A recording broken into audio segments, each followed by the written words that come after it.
Okay, let's try this again. I don't know what I did that I wasn't able to share my screen with how I had it set up before. So welcome. Thank you so much for being here.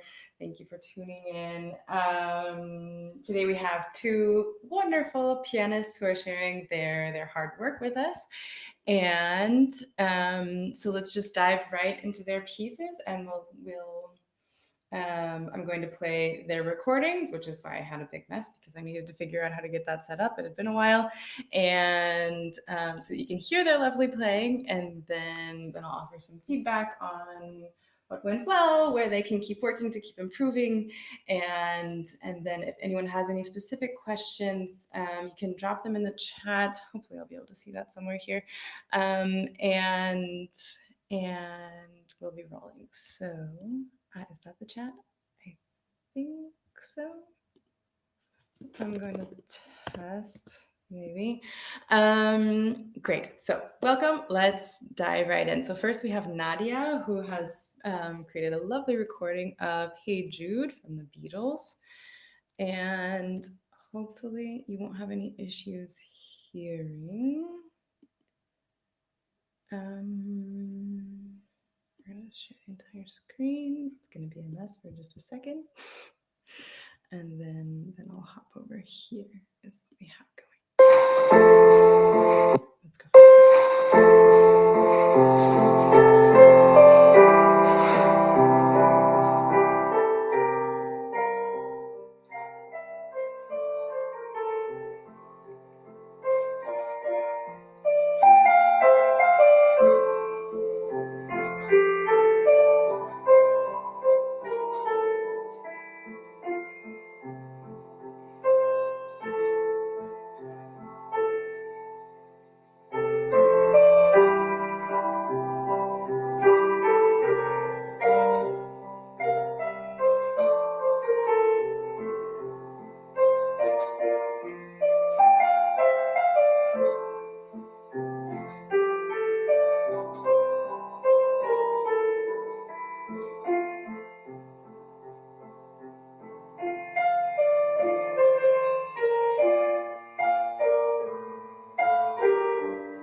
Beautiful. Really, really, really nice work. Congratulations.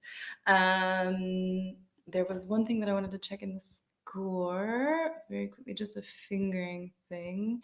It looks like you really paid a lot of attention to fingering, that you really put a lot of hard work into making sure that you're using the fingerings that were recommended to you. There was just one spot in this little sort of chromatic scale towards the end here. 4 4 5 3 4 1 2. That is what they suggested. Okay.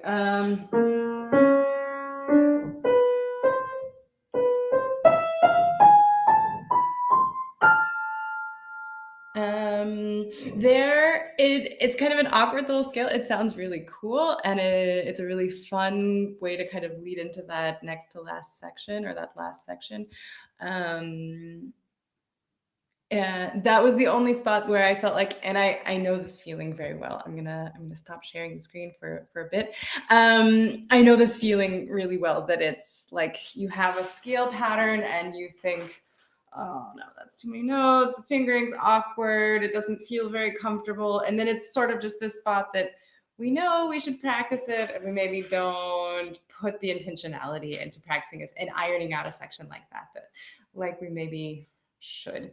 And so that was really, but you have a beautiful recording of this. You put so much hard work in. You've done a really, really nice job. And it's a big piece. It's a lot of information, and there are a lot of big chords, and there's a lot of rhythmic stuff going on, especially in terms of coordination. And with that, I don't feel like you have any issues. It's rhythmically very secure. You've really got all of that under control. Like I said, I think your fingering, you also put in your hard work. You did your due diligence. You paid attention to what those fingerings are and how they should be working, and that's all going really, really well for you. Your hard work is paying off. It's really a beautiful recording. And what was I going to say? Yeah, so all that's wonderful. And the other thing is, sometimes when we learn pop music from sheet music, it can sort of start to sound a little bit square, but that's not the case for your recording at all. It's really a very genuine interpretation of the song. We really hear that you know the song, that you like the song, and that you're enjoying playing it. And it doesn't end up with this very like measured rhythm that we sometimes have when we play pop songs from sheet music. Because I talked about this in a video a few weeks ago about the chord charts, that sometimes when we learn from chord charts, we have a little bit more organic approach to the music, just because that's a closer experience to what the musicians who composed this music were actually doing. They aren't sitting and thinking, okay, 1 and 2 and 3 and 4. And most of the time, it's this oral tradition, and it's not so much making sure that we have rhythms really nice and ironed out. But you did an incredible job. It sounds just, the rhythm is really natural in how you're performing this. And so big round of applause for you on that. Yeah, the only thing that I would say is maybe with that scale, I know you can't see my keys very well, how they're set up today, but what you can maybe do is try to, because it's an awkward scale. Let's start by saying that. It's an awkward pattern. Let me pull up the music here and see if I can play while looking at the computer and getting it together.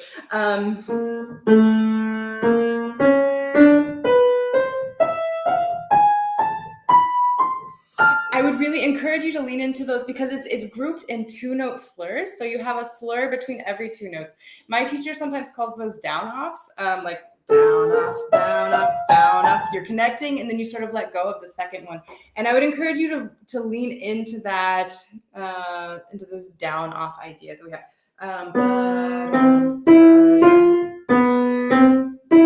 and you know what? Because you have to start over every single time, I think you can probably do 2, 3 for every single one of those, because you play and connect. Something like that. I think I maybe added in a couple notes.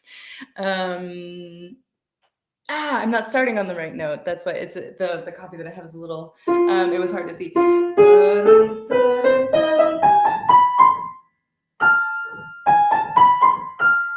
Yeah, you know what? Maybe for the first measure, do 1, 2, 3, 4. But still, what's really important here, and I haven't quite brought the point home, let me bring the point home. The point is, you need to let go between each of these groups of 2, because it makes it easier to make it to the next one. So if you have E, F, and then G sharp, A, let go and hop over. I want you to imagine that you're sort of, imagine it's a moonwalk. like you've probably seen the videos of the astronauts on the moon and how they sort of float and then come back down. That's the sensation I want you to have here. So we have 1, 2, 3, float, float between every E, E, F, but it doesn't. So you could try 2, 3 for the whole thing. 2, 3, 2, 3, 2, 3, 2, 3. And I would do that last group with 2, 3, because then your thumb is already going to be hovering above your A there. And so, but if you're letting go,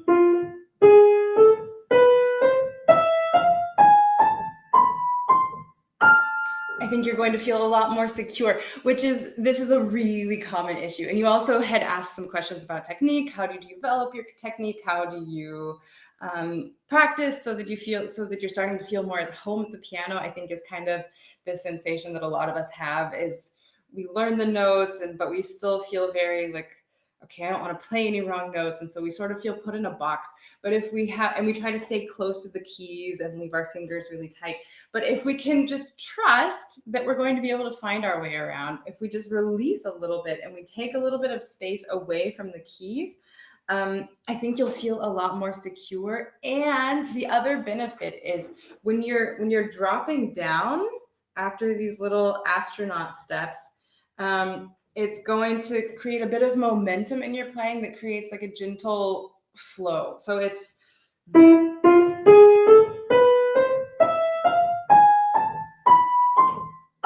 hopefully that makes sense. I don't know. Let me check in another browser if you can actually see my comments, because I don't.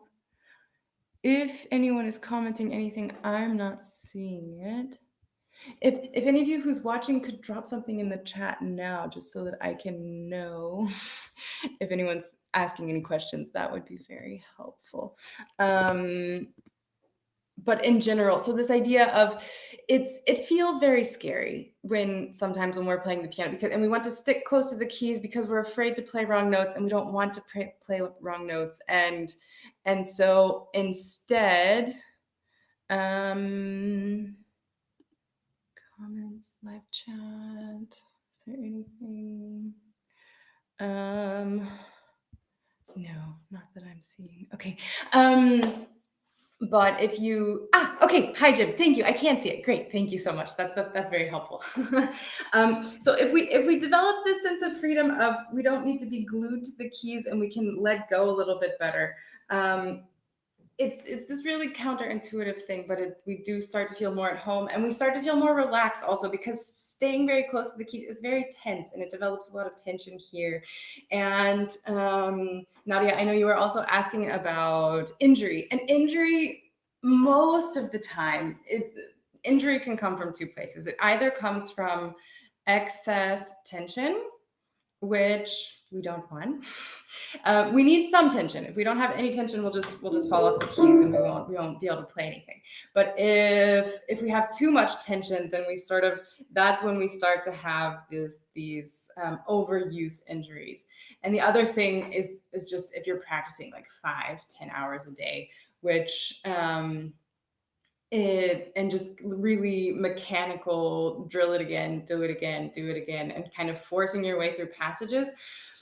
If you're not doing either of those things, then injury is not so common. It really takes to develop things like tendonitis or serious injuries at the piano. We really have to be putting in a lot of hours typically. If something hurts, then absolutely listen to your body.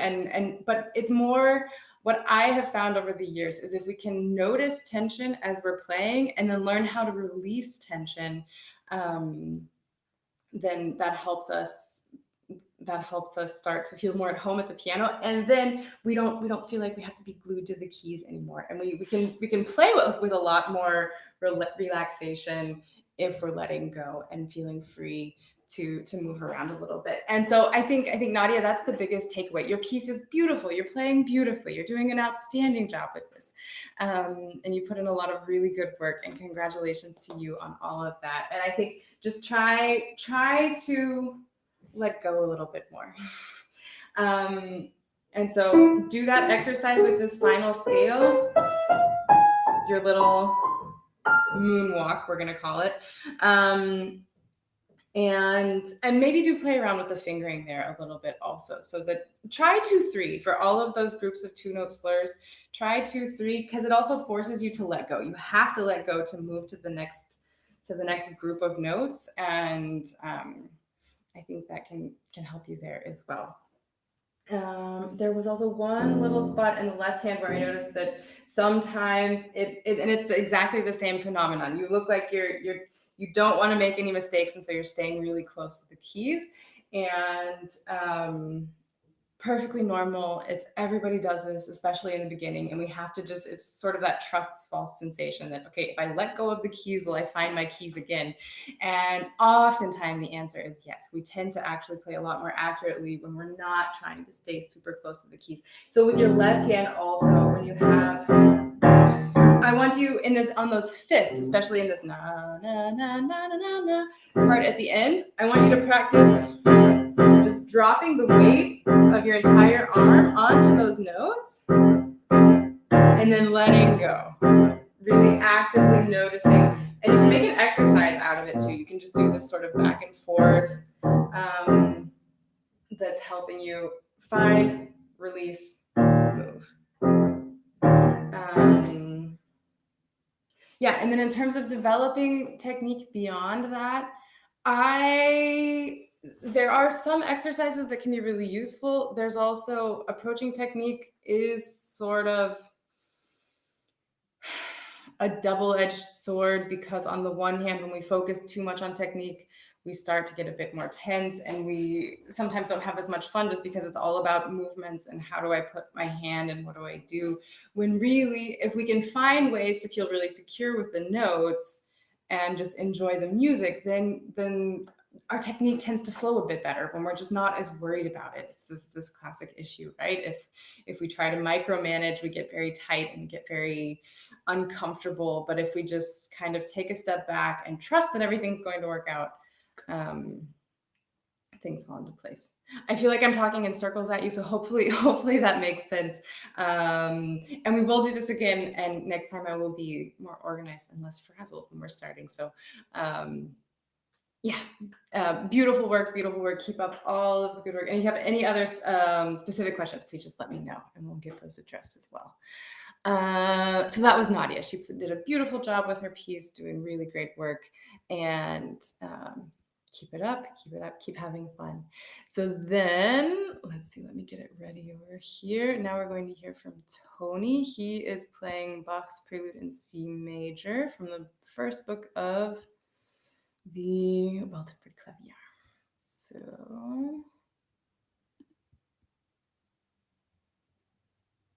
to share audio, share a tab instead. Oh no, were you not able to hear her beautiful performance? Oh shoot. Okay. Darn it, I didn't see that before. Okay, well, trial and error. We're learning here. If it's okay with her, then I'll share the link in the chat, but I want to make sure that it's fine with her first also. So, and wait, yeah, that's good to go. Yeah, oh Nadia, I'm so sorry. I'll play your recording at the end. Let's do it that way, so that everyone, after we listen to Tony, that everyone gets to hear your beautiful playing. Okay. Yes. Now we're rolling. Okay. So this is Tony. He's, like I said, playing the first prelude from the Weltenburg Clavier.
Yeah, excellent. Watching from the gym. Thank you for joining us. Thank you for joining us. Yeah, beautiful playing, Tony. Congratulations. Really, really nice work. Um, it's a big long piece from Bach, and you're doing so many nice things. Rhythmically, extremely secure. Your technique all looks wonderful, and it's flowing really, really well. You know the piece really well, and that should feel really good. Hopefully, you're enjoying playing it. It sounds like you are, because you're also. We also hear that you're listening really attentively. There are so many really subtle changes that you're doing with the shading in this, and I think you put in the description of your video that you're just starting to think about the expression and how to navigate all of that. But you're really doing a very nice job. You're listening to the tension and release and how all of that's going, and um, I think this is on a very, very nice track. You've put in a lot of hard work. And the pedal sounds great too. You're doing a great job with the pedaling. I think you're using pedal. As far as I'm aware, you're using pedal. And and I like how you're changing it. It's nice and clean. It's present. We have sort of the warmth of the sound, but it's not getting muddy. You're not holding it down for too long, and that sounds really nice. And again, the tension and release is really beautiful. A lot of really attentive changes that you're just listening really actively, and that's wonderful. Um, yeah, I really don't have much to say. It's really very, very good work. And a piece like this, it's also a very personal thing. And so you've put in all of the work, you've baked the cake, and now you get to frost it. And I would say it's already frosted. I think it's in really nice shape. But now you get to really kind of take a deep dive on all of the subtleties that you want to work in, and just listen. And you're to the point with this piece, I think, also, that it's not so much actively focusing on the notes and thinking, what are my notes and how am I going to move my hands and how is all of that going to fit together.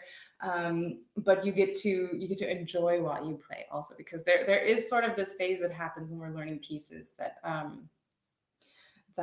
in the beginning it's a lot of work and it's not very comfortable, and it's hard to feel like we really can enjoy the music, because sure, we can enjoy the process, and hopefully we do, but that it it's not the same as just sitting down and playing and enjoying. It's a very different sort of enjoyment. There's the concentrated effort that I think is really rewarding and we can have a lot of fun with, but then there's also this aspect of, ah, that was fun. And hopefully, I think you're reaching that point. And if you don't feel like you're there yet, I think you're very, very close. And so I would just encourage you to lean into that aspect of playing. And then sometimes when you do sort of just settle in and enjoy the sounds, then sometimes funny things start to pop up, because it's not this concentrated effort anymore. And so just every now and then things happen. Life happens. We didn't drink enough water. We didn't get enough sleep. The room isn't quite the right temperature, whatever the reason may be, right? But um, yeah, I think you're very, very close to hitting that with this piece. And the thing with Bach is developing interpretation. He didn't give us a lot to go on because he didn't write dynamics into his music. Most of the people who were playing his music probably worked with him directly at some point during his lifetime. And I think it was hard for Bach to imagine as a person, just like, okay, 300 years later, somebody's going to be playing this music. Almost 300 years, or what, like 375. Bach died in 1750, 275. And I think because his Bach's music, he was not internationally known during his lifetime. He was known as the director of music in Leipzig, and as an organ tester. Essentially, he would, when a church built a new organ, he would go around and say, yeah, you can improve this, you can change this, you can do that. And he was renowned as an organ virtuoso, and he really knew his stuff with organs, and that was what he was known for in his lifetime, much less as a composer, unlike Handel, for example, who was born very close to where Bach was. They were born just like a month apart, and are now extremely famous, both of them, but during their lifetimes had very different experiences.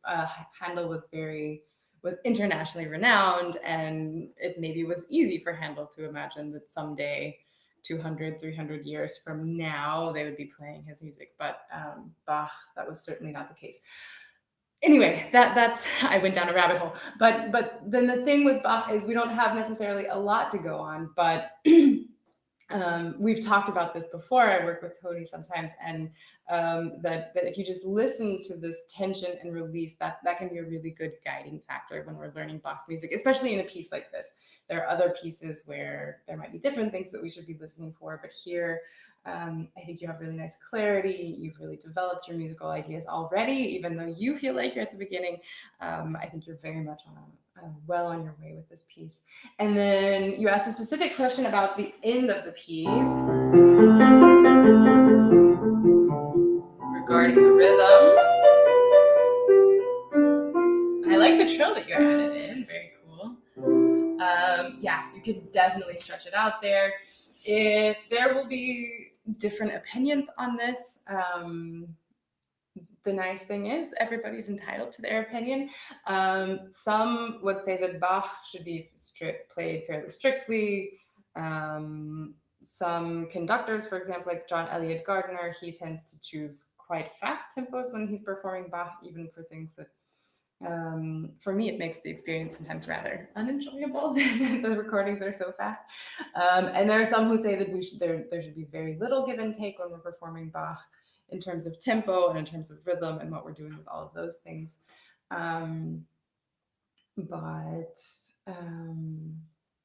For a piece like this, I think it's absolutely fine to stretch out the ending. And as you've noticed, because he mentioned that he's listened to several recordings of this piece, and this person does that, and this person does that, but almost invariably everyone stretches it out at the end, and that very much fits with the atmosphere of the piece. Also, it's not something that's very strict in tempo. For example, it's nice music, and we should enjoy it. And then what you choose to do with tempo is very much up to you and your taste. So I really like how you stretched it out. I thought you did a really nice job, and I thought it was really natural progression of the tempo also, because it just you rounded off the piece really nicely, and that's the end. If I had to come up with one comment, I felt that how you approach the ending, I thought the timing was perfect. I thought it was really, really nice. I felt like when you got to this part, you started coming down. No?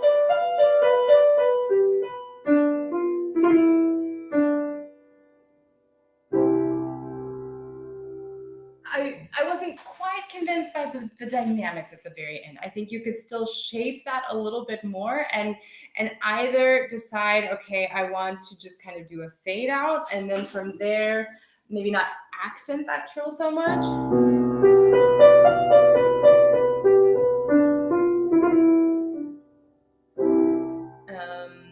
Or you could also just go for it. You could say, and you're also, like I said before, you're entitled to do it however you want. But another option would be something like really, the tempo is relaxing, but the dynamics, that final chord is like, we have arrived. It's C major. It's a nice, bright chord.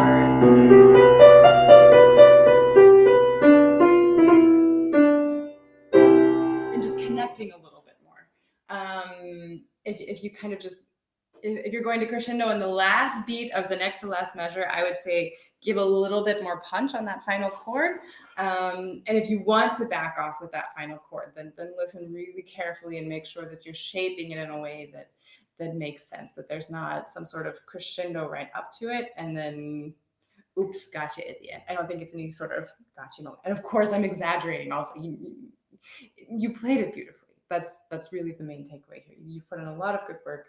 And there's really nothing that you need to worry about in terms of I'm only exaggerating when I'm showing so that it's really clear the differences and the different options that you have there. Yeah, great. I also received a couple of questions about practicing in general and how to practice.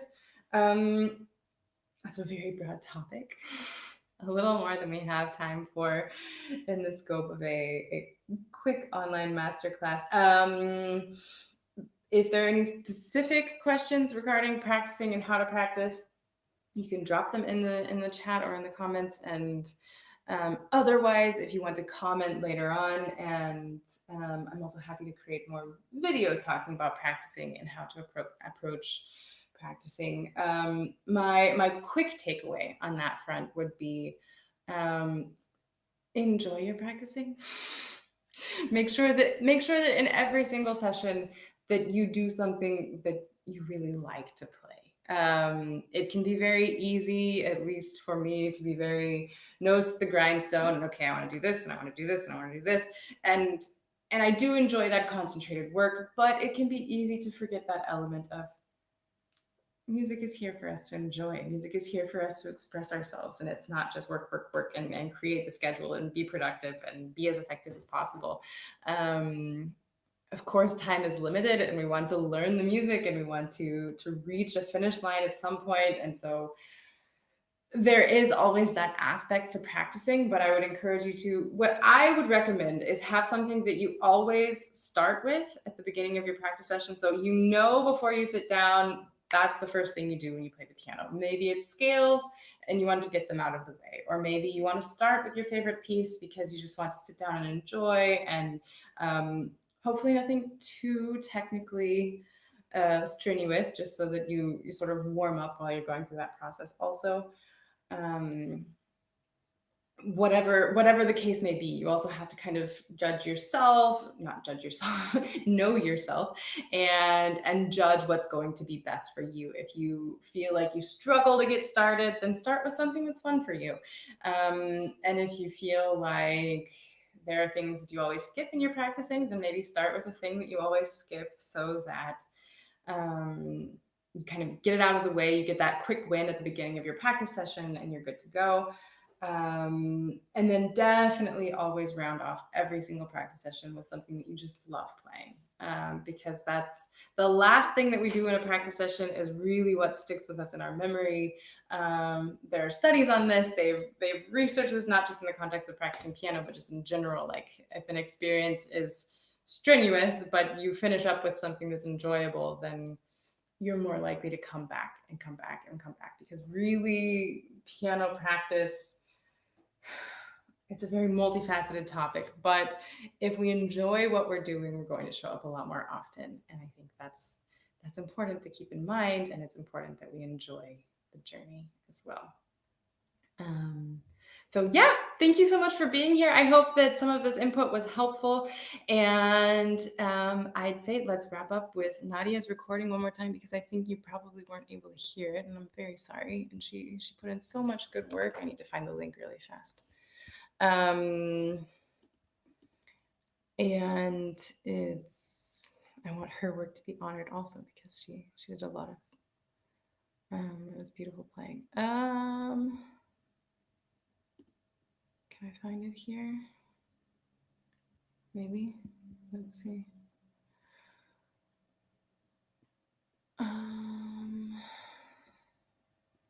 You know what? I'll just go to my email. I'm gonna put it from there again.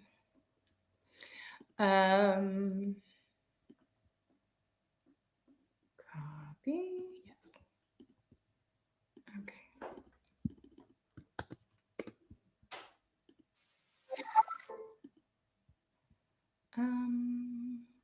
Yeah.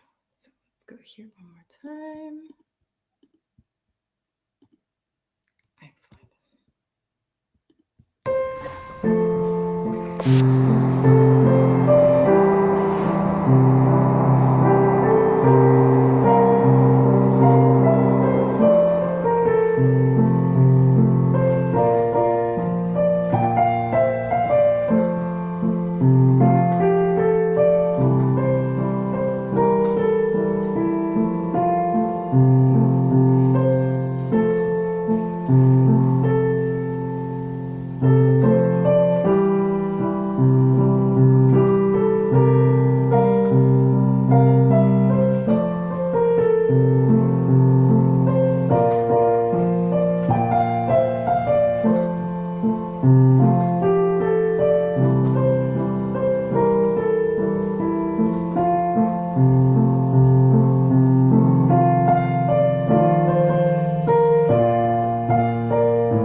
Congratulations. Beautiful playing.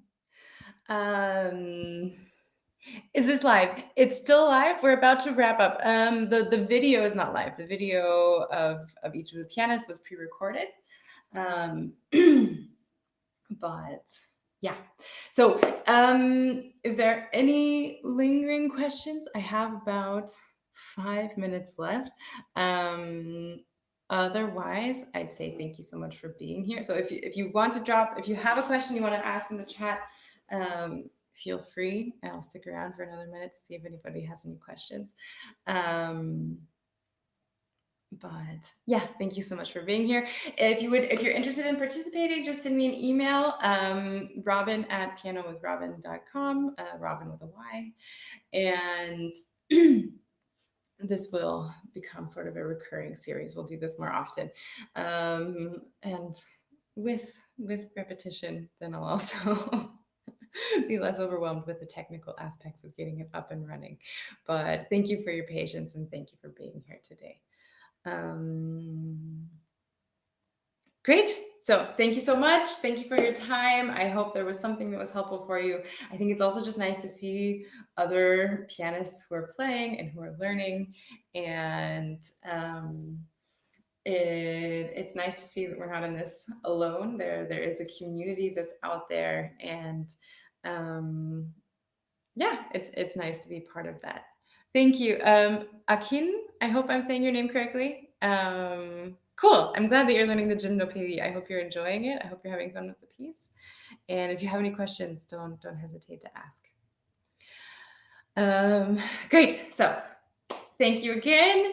And I'll see you soon. Actually, when is the next one going to be? I think we might have another one on the 16th, so in 2 weeks. I'm not sure about that one, but we will definitely have a similar session on November 6th. Same time, same place. So again, if you're interested in participating, just send me an email and we'll get you set up. Thank you so much for your time, and I'll see you soon. Happy practicing. Bye.